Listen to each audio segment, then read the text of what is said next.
whatever industry you pick, if you outwork everybody, if you try to be a little smarter than everybody, if you try to be a better salesperson than everybody, if you try to be better prepared than everybody, you've got your best chance. Because if you don't do it and somebody else does, I have the saying, work like someone's trying to take it all away from you.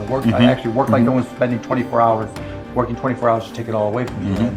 And that's kind of the way I look at it. What would you say is the number one reason why people fail? Lack of brains, lack of effort. Lack of brains, lack of effort. Yeah, they don't do the work. They don't learn, when you walk in the room, when you start a business and you start to talk about somebody, you're never in a vacuum with no competition, unless you're just extremely lucky. And if there's going to be competition, that means somebody else knows your business as well as you do when you get started. And if you walk into a competitive environment and they still know more about the business than you do and more about your customers, you're going to lose. But most people don't consider that. They don't do the work. They don't learn more about their industry. They don't know even about their business. And so you've got to put in the effort to know more about your industry than anybody else. And that's the brains part, and that's the effort part as well. Because look, if you're competing with me, you better know what you're doing. Otherwise, I'm going to kick your ass. And you're not going to outwork me. And so, the combination is usually what kills businesses early on more than anything. You could, within a 5-10 minute interview, say, this dude's not going to make it as an entrepreneur. Yeah, I can typically tell, right? I can tell by their passion. I can tell by their focus. I can tell by their preparation. There's a whole realm of things in any business. Here's the business you're in, and here's 1,000 things that influence whether or not you're going to be successful. Through my experience in businesses, I can put myself in his position and say, okay, here are 900 of the 1,000 things he has to be aware of, and then go through and ask. And by how many of those or her issues they've been able to address already, that kind of gives me a sense of how hard they're willing to work.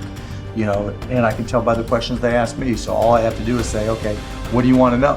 And when they start saying, what should I do? They ask you. Yeah, and that's fine, right? And I want them to ask questions, but people like to say, the only stupid questions are the ones you don't ask, and that's not right? Because the questions you ask tell whoever more about you than anything else you do. Because in particular, it tells me about your preparation. If you ask me questions about just basic things that you should have known and you should have down to a science, that's going to disqualify you almost more than anything. If you're not always learning, to this minute, if I'm not continuously learning, if I'm not just absorbing as much as I can absorb, someone else is going to kick my ass, right? So you talk about paranoia. The greatest source of your paranoia should be knowledge. If someone else knows more than you do, and if you're not learning, if you don't know how to learn, if you don't have a thirst for learning and acquiring information, you're SOL. Do you think there needs to be a healthy level of paranoia? Oh, absolutely. There needs to be. Oh, yeah. I mean, Okay. I always say, for every one of my businesses, I say, what would I do to kick my own ass? You're right. So whatever business you have, there's somebody trying to put you out of business. There's somebody trying to take a bite out of your business. And it's better for you to figure out how they're going to do it rather than they do it. And so, yeah, that's being paranoid. And so you have to be paranoid. You have to anticipate other people's next moves, and you can't ever, downplay the competition. I was at a business plan competition this morning at a college, and they were kind of being dismissive of the competition. And so you can't ever do that. They're out there trying to take you down, and they're not just going to sit still. And if you're good, really, really good, you're going to inspire them to work even harder, faster, better. And so you have to be, very self-aware of what you're good at and what other people are good at. And, a healthy dose of paranoia makes a big difference. Is very helpful. Let's transition to a different subject with college. You went to IU, Yep. right? Now you got a lot of people that say, forget about school, drop idiots. out of school. They're idiots. So you think they're idiots? idiots. Tell me why. If you're going to have and run a business, if you don't understand accounting, you're already behind the 8 ball. Can't you hire a guy that knows how to But run then accounting? they still have to communicate to you. Your accountant might tell you you're profitable, but your cash is going down. Not understanding the breakdown. And when you don't, Do you think you need college to learn that? yeah, I think you do, right? Because it may not, for some people, look, if you're so self-motivated that you can take an online course in accounting and teach yourself everything, you're way ahead of the game anyways. But most people aren't. I don't care if you go to a community college and take accounting and spend $99 for the class. Just, spending the money forces you to be more obligated to do it. But accounting, finance, to a lesser extent marketing, sales if the school offers that, these are all that's the language of business. And so while it's possible to teach yourself these things, and while it's possible to hire them, when you're starting your own company, you don't want to have to spend money hiring an accountant. Well, let me tell you that if you've gone through all these classes, you probably don't have to hire a lawyer to incorporate, right? You can probably figure out yourself. And so your cost of opening up a business drops, but even more important than all that, that's the blocking and tackling, that's the language of business. You know, the thing I learned at Indiana that was more important than anything else, I learned how to learn. And learning became far more important to me, because the one certainty in business is that it's always going to be changing.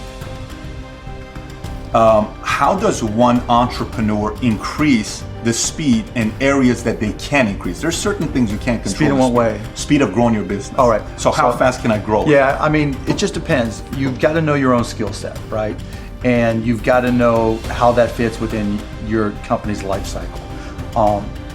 You know, some companies are slow grind, and you just have to understand that, and you've just got to bide your time until it starts to click, and then grow with it quickly. You know, if you're trying to release a product that needs to be ubiquitous, you've got to go as fast as you can, and then, you know, release a product, like a launch. Yeah, and you know, there's a lot of people who will say, you know, perfection is the enemy of profitability, right? And that doesn't mean you have to wait till it's a perfect product. It really just depends on what the product is. It, you know, a barber shop, right? Is it an app? Is it a service? Is it a product? But, you know, the key is looking for the low-hanging fruit. What customers are willing to write you a check or commit to it, you know, so that they're willing to integrate it into their daily lives or integrate it into their daily business. And so getting a commitment either through time or revenue is typically what I look for. And so if I can get a commitment, then I'm going to be able to learn. I'm going to see how they use it. Do they sustain usage? And then once I get the next one, you know, hopefully it came a little bit faster than the first one. Then I can ask for referrals, and then the next one, then the next one, and I just try to ramp it up. You know, when I bought the Mavs, we had no season ticket holder base. And so literally it was a matter of just putting a list of former season ticket holders in a white pages back then, you know, on my desk next to my phone and making phone calls. You? Yeah, me. Yeah, because if I'm not going to do it, how can I expect someone else to do it, right? So just get on the phone. Hey, this is Mark Cuban. I'm the new owner of the Dallas Mavericks. Unbelievable. You know, I'd like to invite you back for a game. It's not, though. This is my business. But you can't get regular sales guys or something to make those calls once they get to a quarter. You're a guy that's a billionaire. You're making those calls. But that's all, you know, and that's fine and good, right? Because everybody's got their own goals, right? But still, I didn't want anybody at the Mavs to be able to say, well, he's not willing to do the work, right? There's, you know, if I walk around, I'm picking up all the papers. I'm not saying go get that picked up. I'm like, okay, that's trash. I'm picking it up. But in terms of speed of growth, it's really, you got to get that first customer first. And then when you get that first, what did you learn? Reiterate, get that next customer. And then hopefully, as you learn more and more through the process, then the next one becomes by even faster.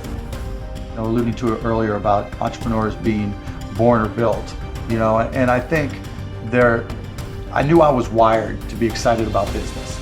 How or why, I don't know, but you know, and there's certain guys that have the genetics to jump out of the gym, right? There's certain guys, you know, that, you know, when they golf, they have the muscle memory and the discipline.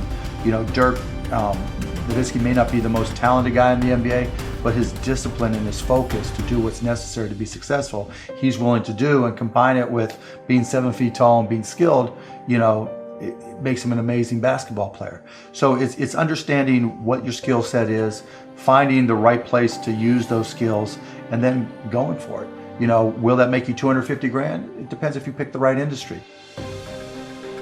You know, I started my first business when I was 12. I was buying and selling baseball cards, buying and selling stamps. Anything I could do to make money, I was hustling and trying to do. So I was into business, but I not so much where it was all my friends were into it with me, so they wouldn't know. Baseball cards. Yeah, baseball cards, you name it. I mean, I grew up in Pittsburgh. And so I would, probably even less than 12 years old, I would go out and buy a bunch of baseball cards that I collected, and I would package, I would say, okay, you're guaranteed to have a Pittsburgh Pirate in this package, and I would charge 3 times as much, and I'd set up on this park bench down in the park down in Scott Township where I grew up, and I'd have these little sales, and it was great. I made money, and I mean, it was, you know, and I learned as much about business when I was 9, 10, and 12 as I learned any other time.